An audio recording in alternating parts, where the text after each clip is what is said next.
আলহামদুলিল্লাহ, শুকুর আলহামদুলিল্লাহ, মাশাআল্লাহ, সুবহানাল্লাহ। দেখুন, হ্যালো প্রিয় গাইস, এভরিওয়ান, আমার গরু বাছুর কীভাবে ঘাস খাচ্ছে।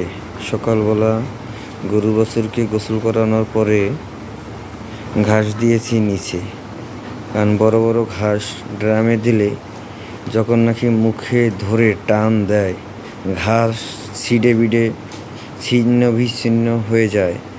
তার জন্য আমি ঘাস নিচে দিয়েছি, যে ঘাস নিচে মনে করেন টোকায়া টোকায়া টোকায়া টোকায়া যেমনে যেভাবে সুবিধা হয় অমনে খাবে আমার গরু বাছুর। সকলে আমার গরু বাছুরের জন্য দোয়া করবেন, যেন সুস্থ থাকে, ভালো থাকে, অগ্রযাত্রায় জানি মিজান সরকার খামার বাড়ি আস্তে আস্তে জানি সামনের পথে আগাইতে পারে, সেই দোয়া চাইতেছি আপনাদের দ্বারে।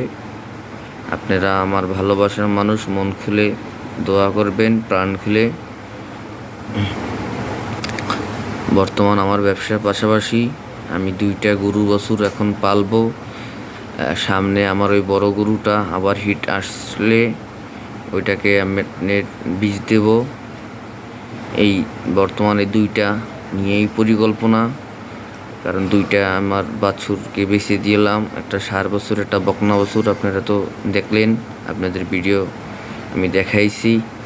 সকলে আমার জন্য দোয়া করবেন, আমার গরু বাছুর, আমার পরিবারের জন্য দোয়া করবেন। আপনারা যে যেখানে আছেন ভালো সুস্থ থাকবেন, সেই আশা করি, কামনা করি। দেখুন, আমার এই বাছুরটা মেম্বার খেলাধুলা করছে ছাগলের বাচ্চাটার সাথে। তার কথা হয়েছে তার মা এবং সে ঘাস খাবে।